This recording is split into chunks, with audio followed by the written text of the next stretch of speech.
Wow. Wow. This is it. Episode 112 of the A2 podcast. And we're here with MMA. Well, I don't know even how to introduce you just because you've done so many different things in your life, right? You started off, Steve. How about that? Yes. Steve Orosco. You started off on Wall Street and you were like, oh, that's not for me. And you did Yes. MMA. I'm like, oh, that's not for me. and then now you got your Smash Global Business. And is this for you, you think? Yes. And I think that everything that I've done is like a chapter that's led to the next chapter. Amazing. Wow. I like how you say it like that. It's slow. You might think that this is just a chapter now and that there might be a new chapter in the future for you, right?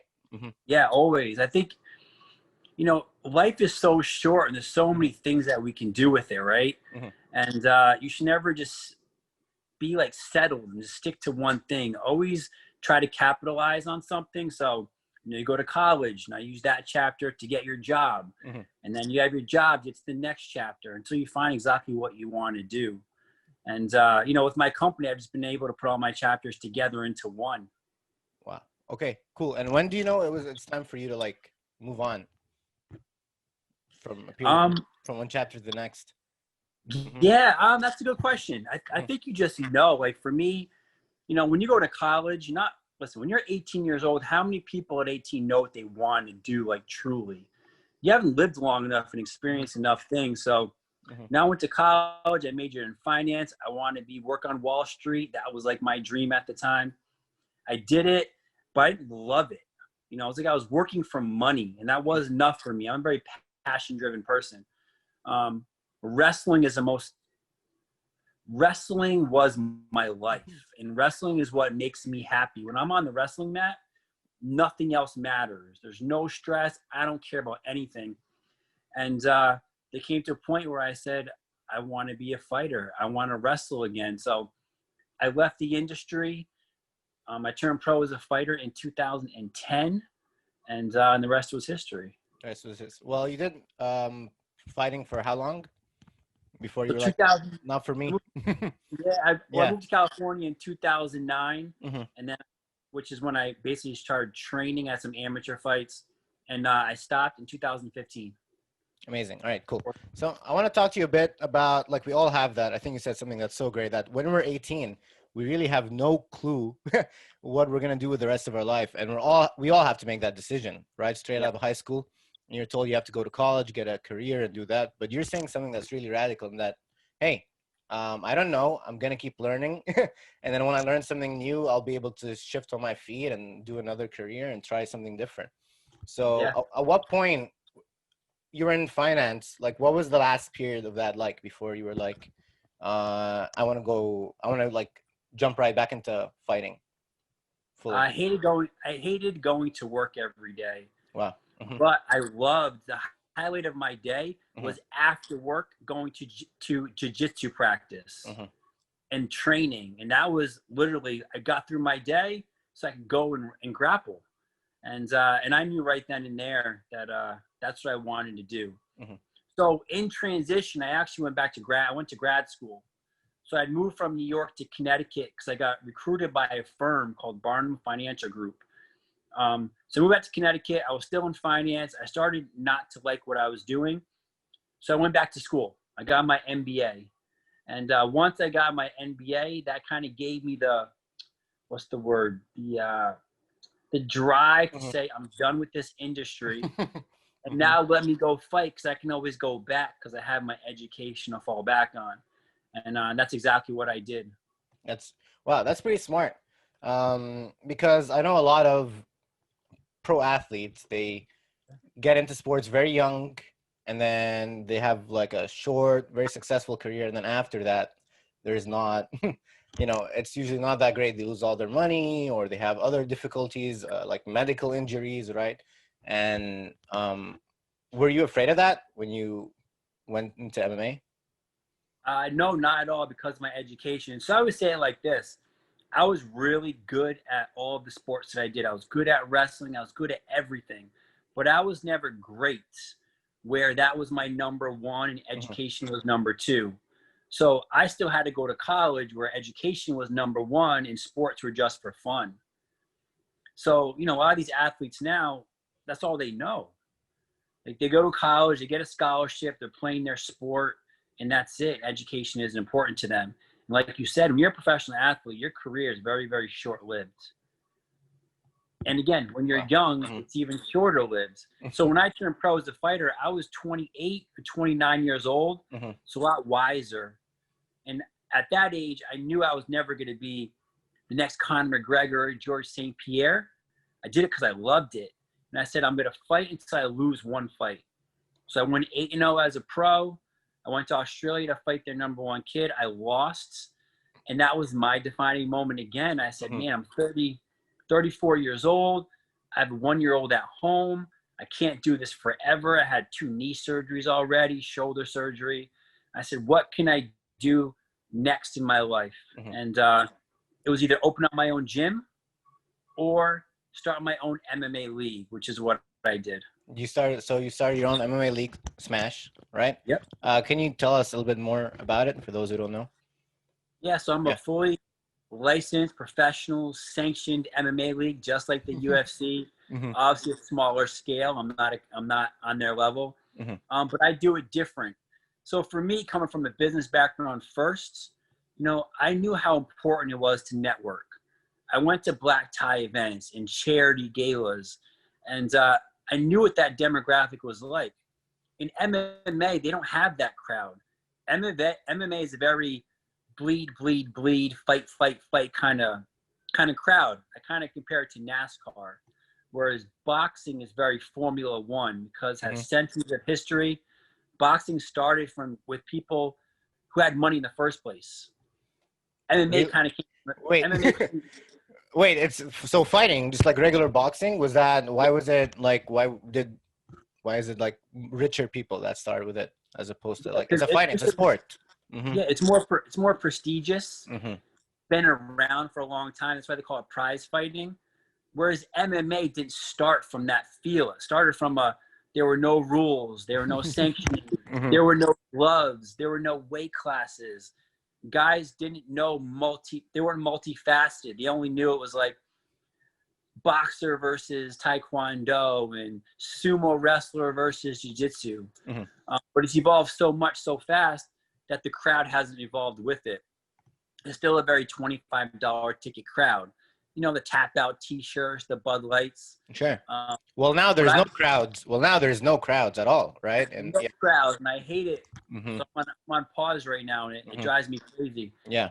But obviously, as things start to open back up, before they open up to all the fans, they're going to do limited fans, where it'll be like you can have a show, but you can only have 100 people attend, which for me is okay because I can just double my ticket price and still have a show.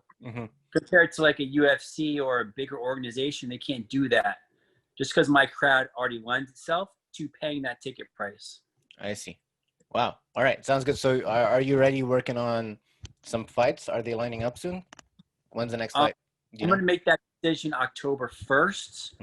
And I'm either going to do it for the middle of December, hoping that we can have fans. But I'll probably tell my fighters, like in a clause, that there's a chance we'll have to postpone like 4 weeks. Because it might be a chance that they're going to say, no fans, but the next phase of the reopening plan will be in January for limited fans. And I'll just postpone it for 4 weeks. Okay.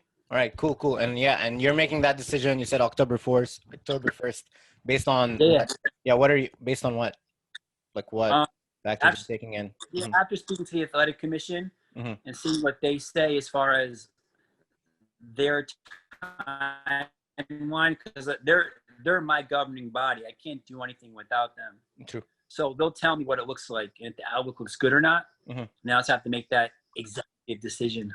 Cool. And then where is the stadium? You guys host the fights or the stage? Yeah, we have it. Yeah, we have a place called the Taglian, which is in Los Angeles, California. The Taglian is what it's called? All right. Cool. Yeah. TAGLYAN. Cool. All right. And why'd you pick this spot? because it's absolutely gorgeous. I looked at every single venue in LA. In this place, you walk in and it's like just like dreamy. The lighting is great. The lighting is insane. It's a wedding venue. This one, right? Yes. Let me see. My bad. It's Taglyan, right? Yep, Tagline Complex. Yeah, that's it. Go to their website. Wow. Whoa. Steve. What? Hey, my host just came in, but I'll let him in. Yeah, and I got to ask him what he thinks about this, because this is, wow. All right. Nice. Hey, Ali. Welcome, Ali. All right. We already got going. Hey. Hello. Hey. Welcome. Yeah, so what do you think? Steve was just telling us how he's, so Steve has his own pro wrestling organization, and he's hosting it at this place called the Taglian. And this is for weddings. So how do you transform it into like a place to fight? Are there pictures of the cage or the arena? I know. Yeah, on my website there should be. All right. Here. But yeah, so you got that dance floor and you replace it with the cage. Yeah, let me look it up 1 sec. Sounds good. And I'll find it on your website, Steve Orosco. Yep. Cool. Smashglobal.com. Smash Global.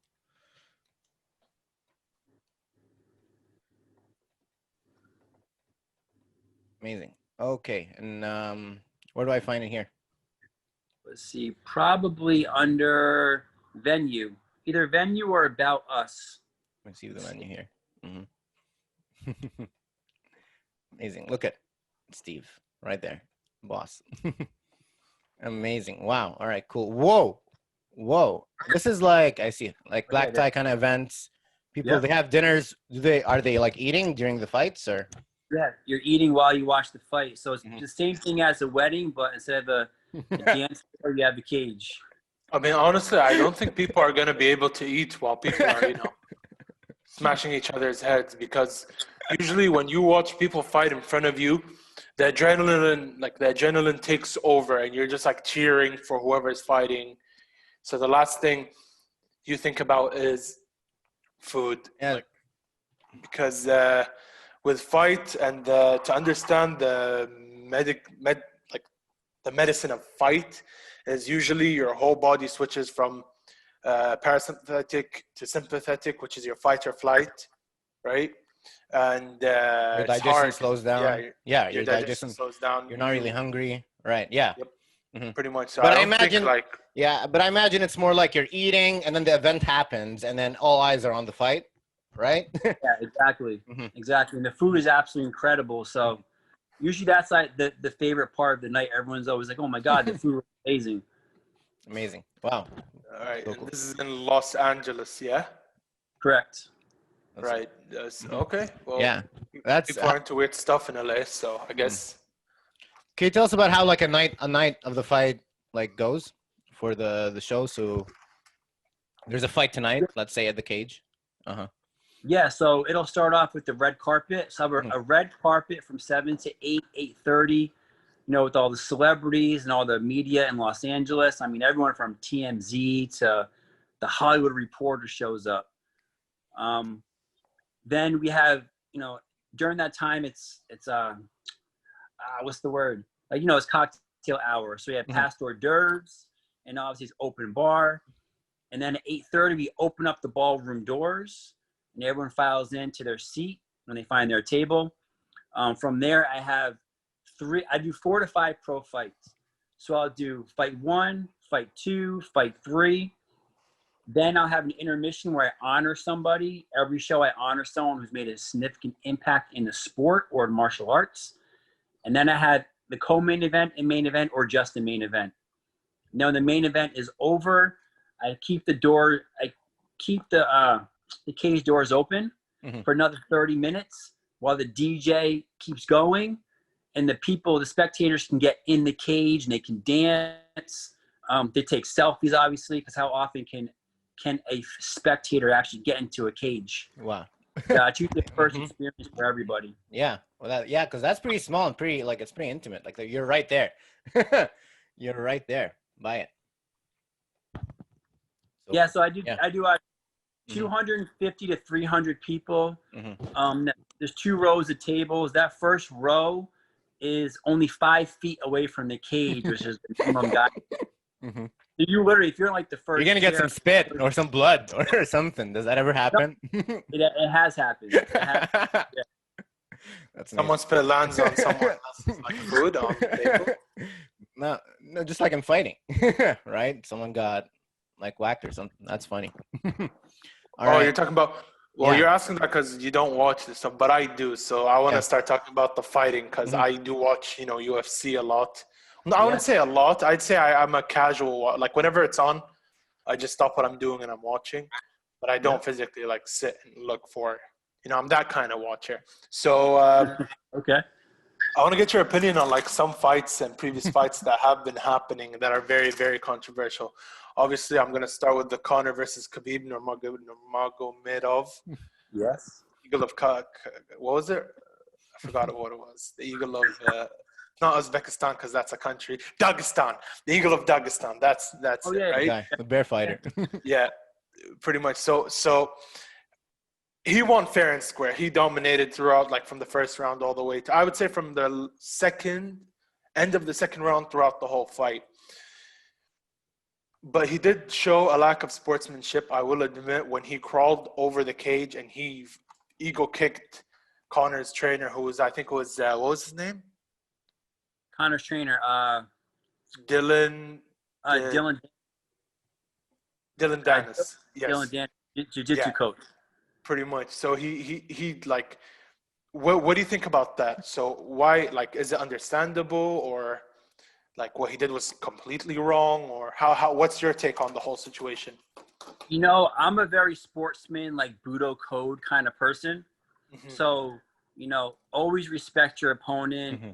Humble in victory, gracious in defeat, blah, blah, blah. But you have to remember, certain people, they live by different codes of honor. And I know with Khabib, he's very, very religious.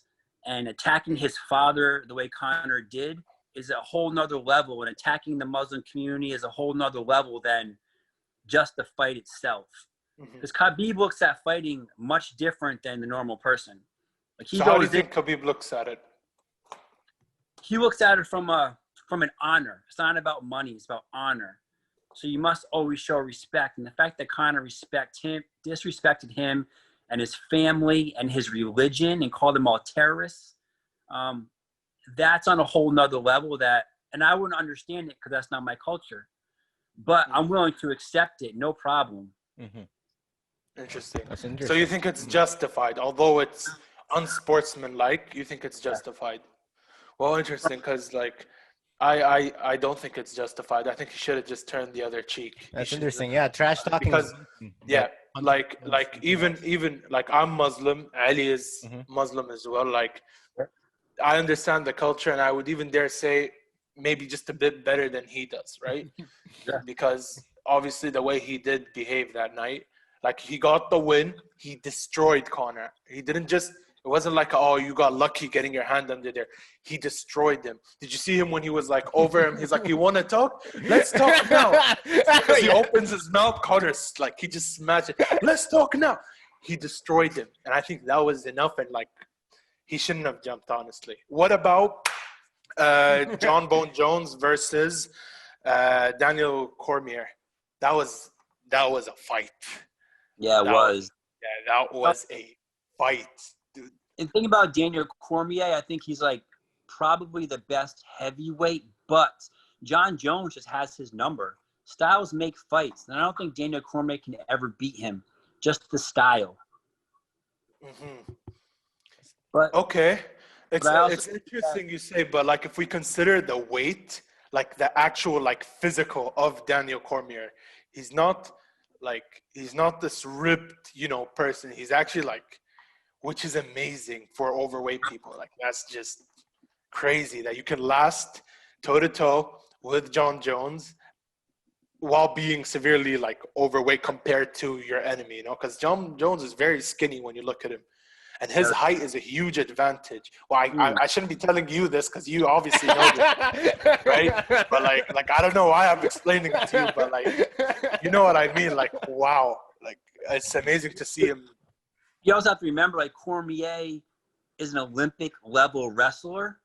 Wow. And most of those guys, they don't look the part, but they are all monsters. And they are so strong because he's been wrestling since he was 4 years old. So you figure he's been wrestling at the highest level for like 30 years.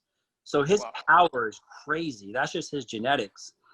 I still remember when he was in, I think it was Strike Force. This is when I became a fan of Daniel Cormier, and he fought Josh Barnett. And I remember he picked Josh Barnett up like a feather and threw him over his shoulder. I was like, holy shit. I think he came from behind him, right? Was it? Yeah. Yeah, He picked him up. Yeah. I was like, oh my dude. Yeah, I'm pretty sure he can do it with one hand. I'm pretty sure. Because the way he did that, I was like, dude, you used two just to be safe. Come on now. Come on. Who you play, you know? But yeah. So you have been in fights yourself. And I think me and Ali here want to watch your fights with you. This is a segment we do with all our athletes. And it's called the What Was Going Through Your Mind segment. What was going through your mind segment? Ooh. Pretty much, you know. It's pretty self-explanatory. So I'm going to pull it up real quick. Here we go. But yeah, I just realized I logged out of my WhatsApp from my phone, so I kind of have to do that now. You're good. Second.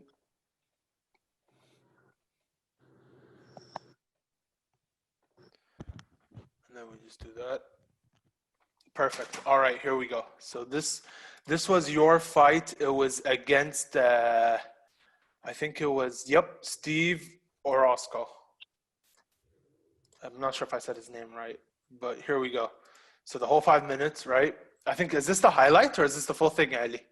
I don't know if this is the best fight for it. But yeah, I think this is the full fight. What are we looking at here, Steve? All right, so here you are, right? Let's go ahead to what you. You must know. Here you are. Yeah, there you go. Here's Steve. Just got in the cage. Just got in the cage, right? They closed that stuff down. They're announcing everything. What was going through your mind right here? You know what's funny is getting in the cage is one of the scariest things you can ever experience. I don't care how you are, but leading up to it, there's a video where Donald Cerrone talks about how he feels in the back room. Which maybe I can send you the link. I got to look it up. Where he talks about how scared he is and how he's punching the mitts and nothing's working properly, and he just feels like a little bitch. You know what I mean? Mm-hmm. Pretty much, yeah. And you have that feeling in the back because, in all honesty, it's not normal to walk to danger. You know, you're going into a cage to fight another human, and it's not practice. You know, you do it every day in practice, but it's still not practice. It's never the same. It's never the same. Your adrenaline is going through the roof. I mean, I probably shit like 10 times before I fight. And I mean, I don't blame you. Yeah, you know, but you know, then they call you out and like you don't even know how to act or feel. You're like, should I be acting tough? Should I be warming up? You know, but once that bell rings, all of that goes out the window, and it's just like you said, a fight or flight. It's just all muscle memory, and you don't remember anything when it's over. Mm-hmm. So what do? Are you the kind of person that you like to pace your opponent? Because we all know no one punches the same, no one kicks in the same way, no one's gonna give you a, no, it's wherever he can, however, as fast as possible. So do you take your time to pace your opponent, see how fast it takes him to react or throw a punch, or do you just go in there and smash heads? I usually have the mindset of a wrestler just to go in there. I think this is this was my second or third, maybe my third pro fight. So I think, at that point, I'm not as composed as someone who's been fighting for a while. So for me, my natural instinct is wrestle like a Khabib. I'm going to feel you out, but then I'm going to press you and I'm going to get you on the ground. And my goal is to punch, punch, punch. As soon as you roll over a little bit, I'm sinking in that rear naked choke.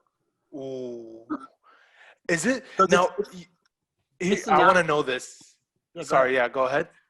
Yeah, it's a natural reaction that if someone's on top of you and you're punching, you're gonna roll over to get away from the punches. It's just a natural human reaction. So a lot of guys, especially in your first few fights, that's what they're gonna do. Interesting, but Like, obviously, like, not the way to go, right? no, not. It's kind of like exactly what Khabib did to Conor. You know, punch, punch, punch, and he turns over and he just sinks in that choke and it's over.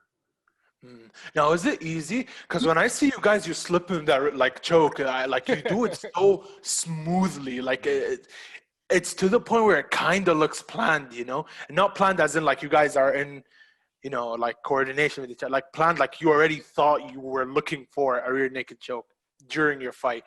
So is it like that, or does it actually like, you know, is it a struggle to get your arm like right under that neck or that chin and start squeezing? Yeah, I think it's all depend on the fighter. So with you, with me, it was never hard. It was always punch, punch, punch, and sink it in.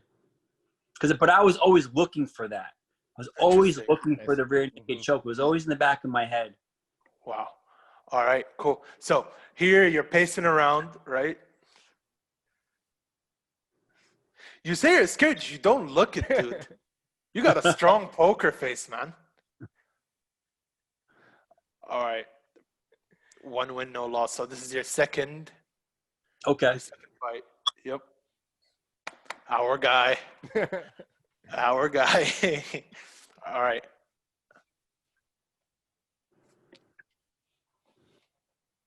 Wait a minute. What's his nickname? Oh, we can't. I can't hear. We can't hear. Oh, you guys can't hear. Oops, my bad. That's on me. Sorry. You're good. All right, here. Share sound. I think he said, "Free my people." Cecil! Your referee for this fight is Cecil. Free my peoples, ladies and gentlemen. Is that really his nickname? No, that's the referee, Cecil Peoples. That's the referee.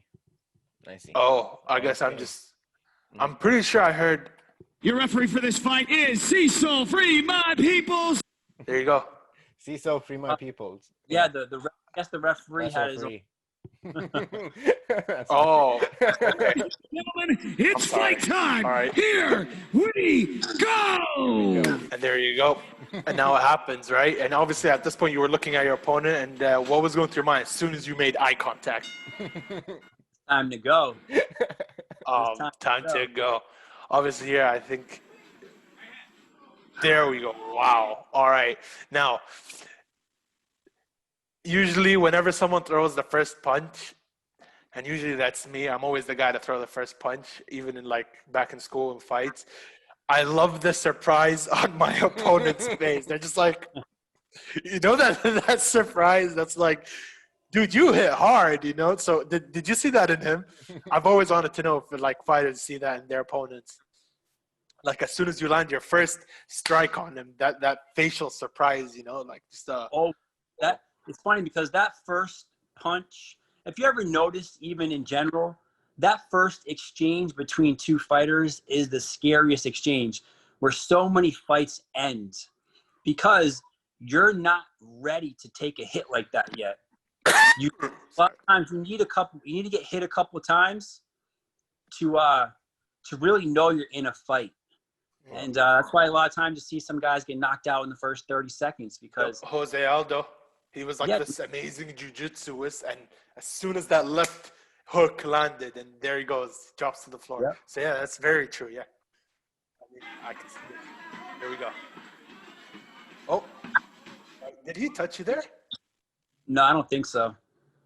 It looks like it was a close like miss, you know? It was close. All right.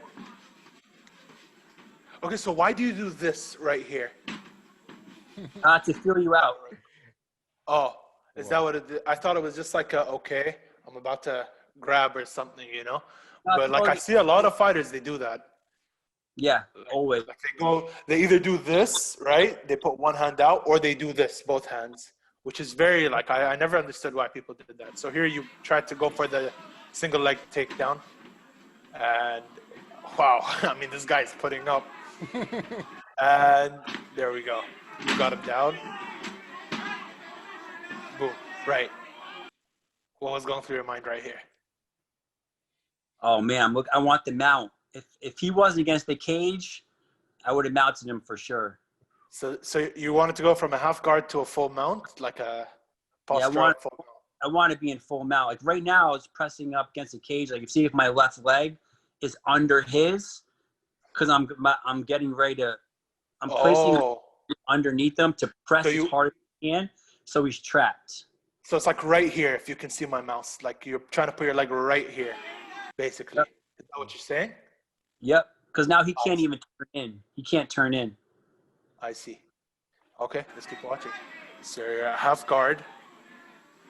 He's trying to get up. The energy that it takes, bro. Like, I'm pretty sure this is very exhausting. If I tried to do this, I wouldn't be able to reach the full guard or the mount. So right here, he was holding on to my neck for dear life. Oh, wow. Was it painful? Was he like squeezing or anything? No, it's not painful. It's just annoying because you can only go wherever the body can only go, the head goes. So if the head is the body can't go anywhere. Interesting. Right, so here you gave him a few body shots, right? And so what's the benefit of a body shot? It takes all why would... Oh, and does it like help decrease your opponent's stamina or is that just in the games? Big time. Okay. Wow. So like what's worse for you, to get punched in the head or in the like body? That's a tough one. I'll tell you what, getting hit in the liver is the worst place to get hit. Oh, yeah, I know all about the liver shot. Like one good left hook to the, like that can shut you down. That's the only thing that's ever been dropped with is a left hook. At least like in sparring, a few times I've been dropped with a hook to the body, or if I'm going against a southpaw, I get a roundhouse to the body. Now so is it painful or is it the shock? Like the shock that it just came there? Yeah, it's not pain. It's this weird shock that happens. Like it just takes everything out of you. You can't even tough it out. Yep. You can't tough it out. Your body just like, it just crumbles.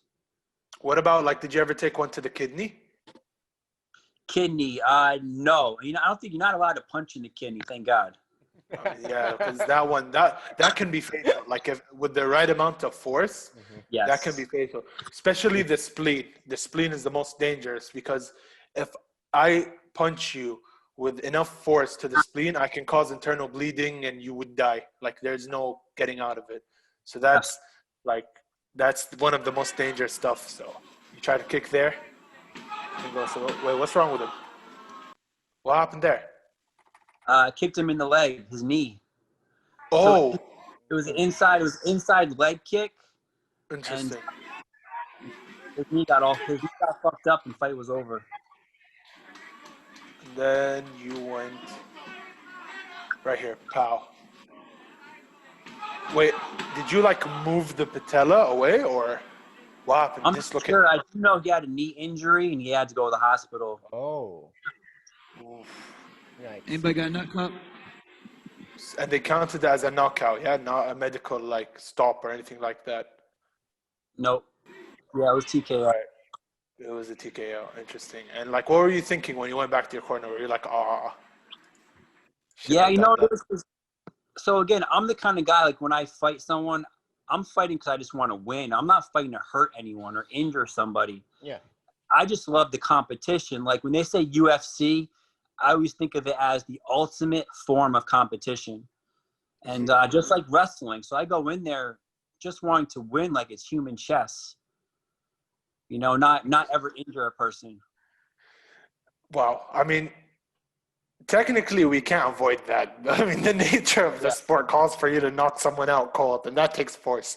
But what was he saying here? So right here, you went to him. He's like, he pointed at you. What was he saying? He just had a good fight in that he hurt his knee. Oh, I mean, that's amazing for people who literally just started smacking each other. Like the fact that you can just all of a sudden go like, you know what, hey, that's good, you know, all is well, congrats, and things like that. That's just amazing. You know, there's something about fighting where, like, I know it sounds kind of, what's the word? It sounds kind of soft to say, but when you're in there and fighting another human, you like share something like with your souls together. Whoa. You know, it's this weird thing. Like, there's something that you share that you can never explain to somebody else.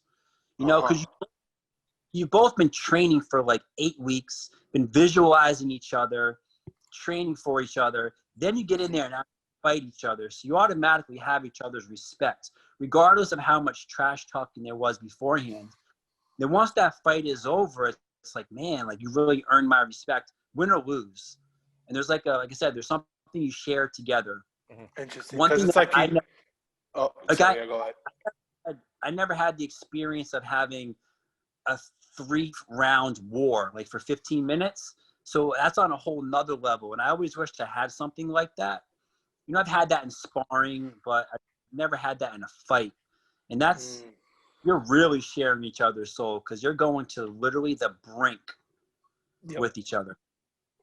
To the edge and back. I mean, it's kind of endearing because if you think about it, like, wow, this guy is studying my every move. All he's thinking about is me. And, you know, it's like all you're thinking about is your opponent. You're studying them, their move, every breath they take, every step. You know, it's like, wow. So, yeah, no, I completely understand. Right. So I think this is another fight of yours. It's against Daniel Compion, I believe. Yeah, so he was a replacement fighter. My fight. So the thing about MMA is fights always fall off. Every time there's a card, there's going to be a few fights that don't happen. I see. So so a week before my fight, my opponent actually backed out, and they gave me him the week of my fight. And so when that happened, did you like start studying him up like immediately, or how does that work? No. I mean, the only difference was his weight class. He was much heavier, but I was much more experienced. So like right now, I'm fighting at 170 instead of 155, and I think he was like 180. I think he was like 180, so it was really like a 185-pound fight. It was a catch weight. So he has like 10 pounds on you. Yeah, for sure. Roughly, yeah. Okay. And what is your weight class, if you don't mind me asking? Yeah, I'm a lightweight. So Khabib is my guy. Khabib is your guy. Oh, I like, even though, you know, Khabib is like, you know, he's very held near and dear to the Muslim community. You have my support, buddy, if you ever go against him. Yes, of course. That'd be so cool. Until he starts doing what he does. And then I'm going to switch midway. No, I'm joking. I think Khabib is the scariest fighter in all of MMA. Yep. What makes him so scary? Like, why is he the scariest, you'd say? Because when he gets on top of you, game over. He's literally, excuse my language, he's literally raping you. Like, you can't get out. And just to be pummeled like that for 5 minutes or for 4 minutes, I can't imagine what's going through his head. Because I don't think anyone's ever got from their back to their feet when he was on top. And he I think he lagged out. He did lag out. Yeah, but that's I'm going to share with him when he comes watching back. the fight. Yeah. Yeah. I'm going to share with him when he comes back that I think I know how to defeat. Oh, he's back. Okay. You think you know how to defeat Khabib? I think I know how to defeat Khabib. No How do you do jokes. it? Right. So if we look at every fighter, right, they all worked on how to stay up. You know, they all worked on striking instead of groundwork. Yeah. Khabib is taking you to the ground, whether you like it or not. There is no escaping it. So if you can work on your groundwork harder than Khabib, which is close to impossible, obviously, because he's Khabib. That's all he does, right? As well as striking, his main focus. But if you can work and set out a plan on groundwork as well as focusing on striking, it's just a rinse and repeat fight. He puts you to the ground, you get up, you start striking. He puts you to the ground again, you get up because of all your training and groundwork, you start striking again. and it's rinse and repeat till he gets tired, strike all the way through, and you got your bells. What do you think of that plan? It's probably a lot easier said than done. I mean, true, it is. I know, but like as in theory. I feel like all the guys who are really good on their backs are also they're not athletic. So, for example, Nate Diaz, right? Nate Diaz is incredible on his back. He is. But once he's on his back, he just stays there. He's not athletic enough to get up on his feet. Because you got to be more athletic, you got to be faster than Khabib to get back up. So these guys like a Diaz, they're going to get on the ground, and they're just going to fight off their back for the whole time. Like a Tony Ferguson, for example. Oh, the boogeyman. Dude, I want to see that fight with Khabib. So Tony Ferguson, I'm saying the Gaethje fight's going to be great and all, but the Ferguson fight for me was very interesting because he throws those elbows from the guard that nobody else does. So he actually might be able to cut Khabib or stop him with all the elbows he throws. And I think that would have been the defining factor within that fight. Interesting. Because I was going to ask you by the end of the episode, like, Tony Ferguson, Khabib. Everyone's waiting for it. It's been waited for so long. So I might as well ask you now. Who do you have your money on? I would still bet on Khabib. Just because of what happened in the last fight. Justin Gaethje, he murked him, man. He beat up on Ferguson that last fight. But again, styles make fights. Ferguson's probably the guy that if someone is going to beat Khabib, it would be Ferguson, only because he can fight from his back, and Ferguson is unfinishable. So it would be 5 rounds. Well, you can't finish Ferguson. He's like he's a zombie. You saw the damage he took from Gaethje. Like, he's not. Yeah, he fucking split his head, bro. The guy's like bleeding his whole face, and he's still up. Yo, Tony, there's a reason they call him the boogeyman. It's because literally the guy does not get knocked out. No, and it's scary. That's a scary person. So he could maybe stop Khabib within those 5 rounds. Maybe. Like, it's a very close fight. I can't wait to watch it. Like, I usually don't do pay-per-views. I just wait till the highlights come out. But this is one I want to live, right? I want to watch because it's such a one can't get knocked out. The other's good at groundwork. So is the other, right? And it's just like very, very balanced. It's as balanced as it's ever going to get in the UFC. And that's just my opinion right here. So, yeah, let's get back to your – is this your second fight or your third? I think it's your third. Might be my third. Yeah. All right. So here you are. And you begin. Is there no touching gloves. No touching gloves. How come? Did you try to give him like a little like, dude, fist bump me, bro? I don't think I did. I think that fight I was mad because I had a replacement. Oh. But then but you knew, didn't you? I mean, they told you like a week before. No, they did, but I was still upset about it. Oh. Why were you upset about it? I think this kid was a teammate of the other kid. Okay. Because he wasn't as professional, you felt like, or, at the time? You didn't have the same experiences? Yeah. One of those days where I just felt like more savage than others. Just the mindset was a little different that day. That's why I came out and I literally just ran across the kick. I threw like a side kick, and he backed up, and then I just lunged at him with a flying knee, and I missed, and I landed on the mat. And boy, is he lucky, because if we look at the speed you were going at, like if you hit that flying knee, look at that, boom. And then obviously you've fallen there, and he's trying to get you on the ground. Single leg takedown. And you got him down. Oh, he's still hanging on to your neck. Wow. Right. How annoyed were you? That he's still on your neck. Like the fucker won't let go. How annoyed were you? It's always the worst thing. Because it's not, you should never hold on to the neck. You should always let it go. Pretty much. For the safety of your opponent, basically. And it's, to improve your position. Because you can't do anything with that. He's not going to get anywhere. My right leg is free. You can't rear naked. You can't put me in a guillotine. Interesting. All right. So let's keep watching. So he's still holding on, and you can see by his face, he's like very like holding on for dear life, right? Yeah. So that. What do you mean, don't let go?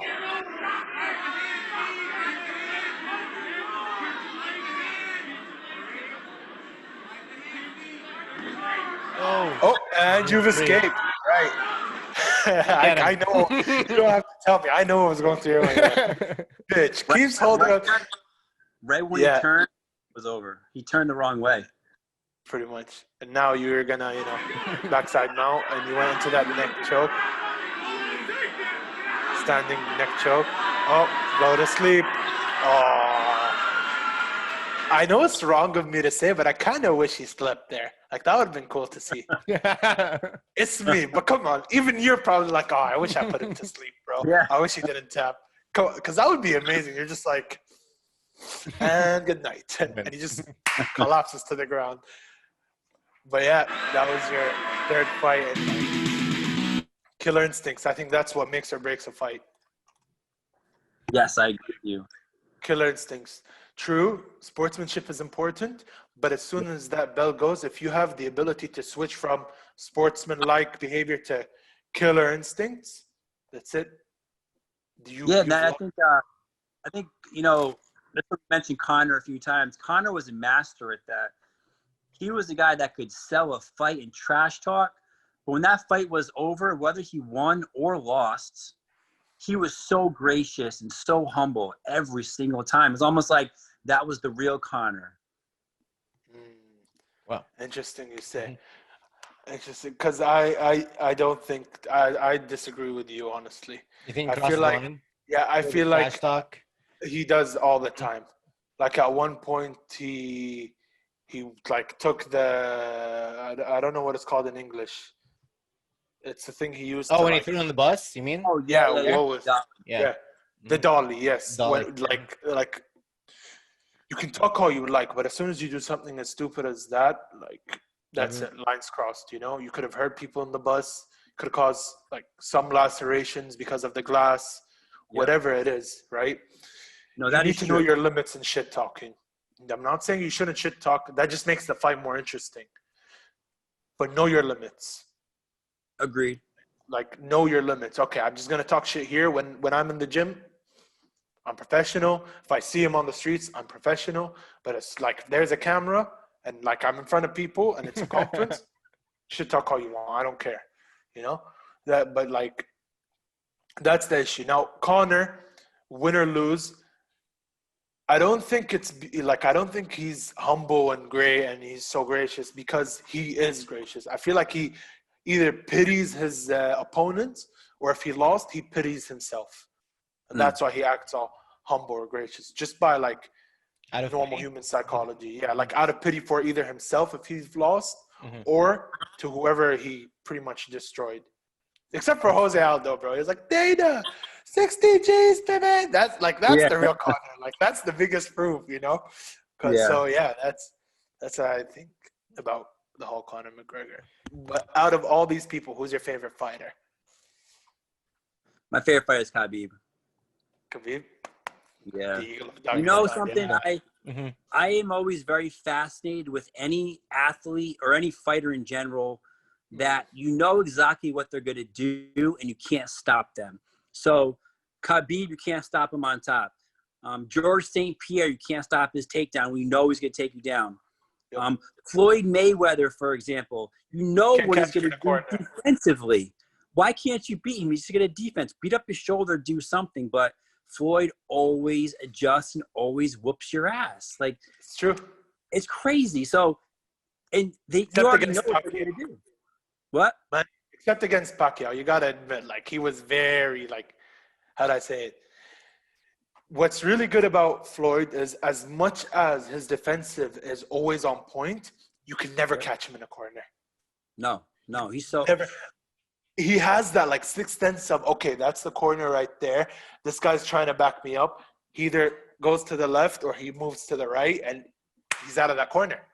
he's Absolutely. Houdini's, right? So I think he really showed that when he was fighting with Pacquiao, because Pacquiao was just like, okay, I'm gonna put this guy in a corner. I'm just gonna punch away till he breaks his arm from defense.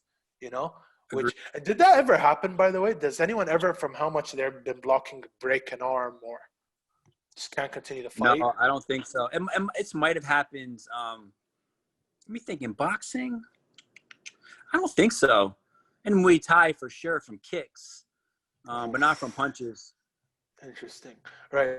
So, let's say someone like me is interested in getting into combat sports, right? Yep. Because I really am. I was thinking of going to a boxing gym just out of health, not to actually fight someone or, it's good to always know some sort of self-defense. And what I do know is, let's just say, not sufficient or too dangerous. So, no, I'm just kidding. It's not too dangerous. But what are some things I have to consider before joining a MMA gym, boxing gym, whatever? I don't really think there's much to consider. I do think that each discipline has its benefits.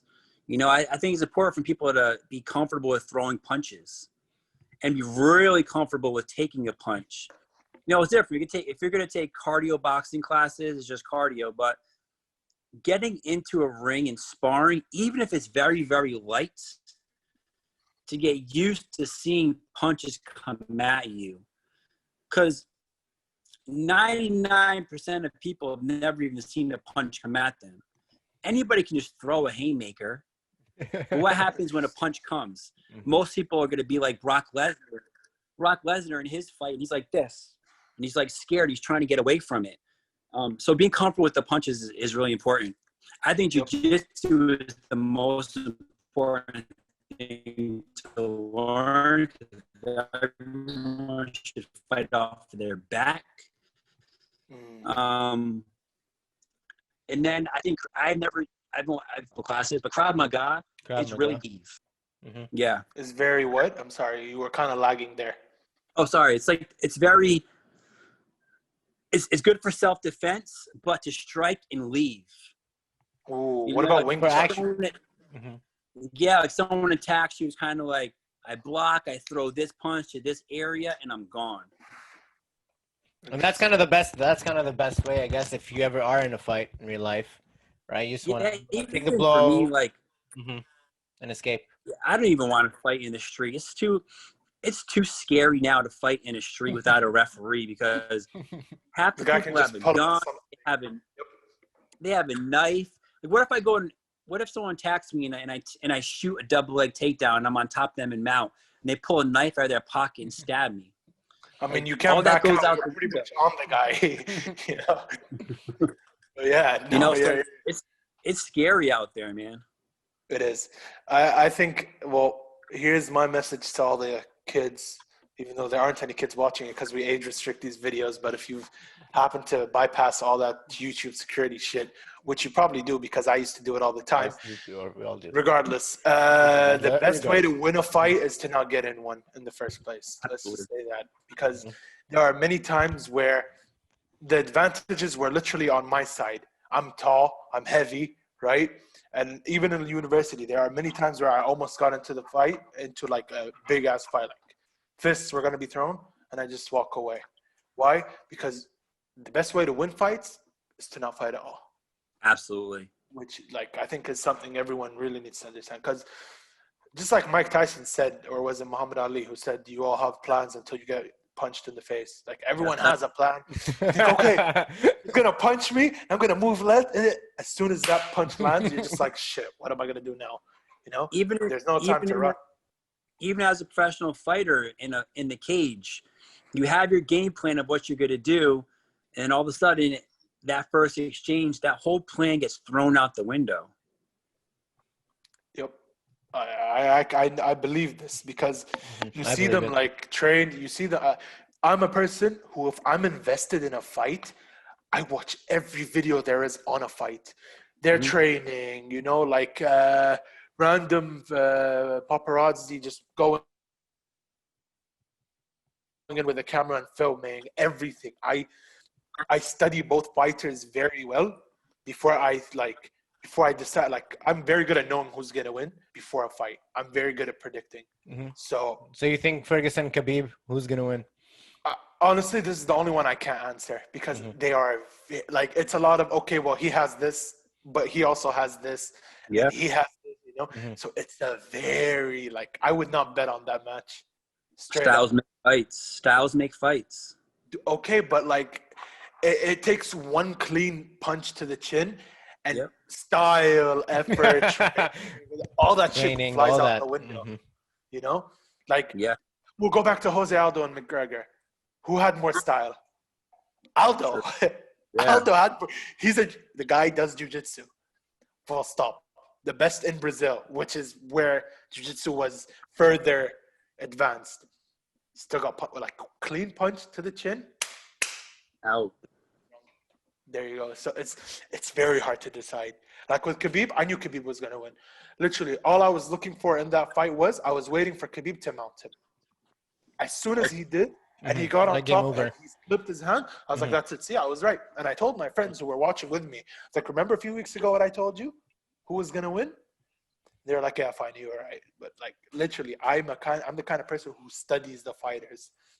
I look at their losses and I look at their wins and how they do it. So, yeah. Are you planning on getting back into the ring anytime soon? I would like to. I've thought about it. So I'm 39 years old. I'm going to be 40 in December. I want to wait until I'm 40 so I can kind of show the world that you're never too old to fight. Pretty much.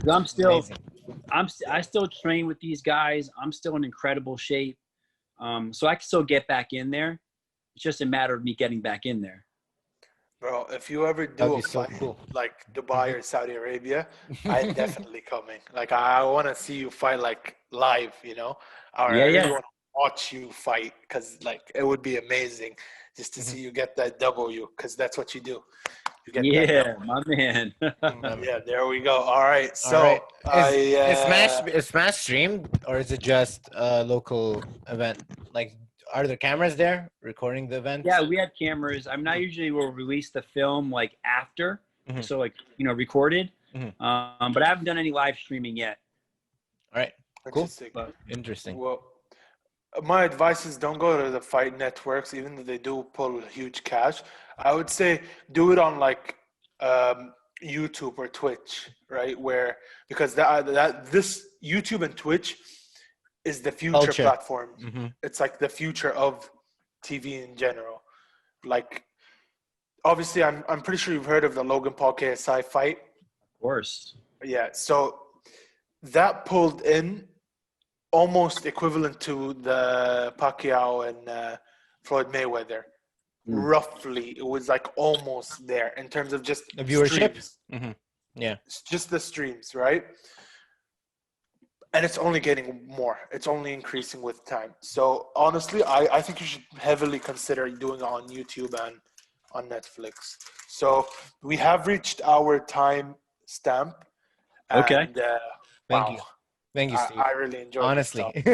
Yeah. It was good. Like, so thank you very much for coming. Obviously, you know. Is there something you want to say, something you want to shout out before we wrap up here? Yeah, just my website, smashglobal.com. Link it. Yep. In the description below. My Instagram at Steve Orosco. Check it out. Description below as well. Amazing. Guys, go check him out. He's pretty much the future of the lightweight. Keep an eye on him. I can see him. Right? There we go.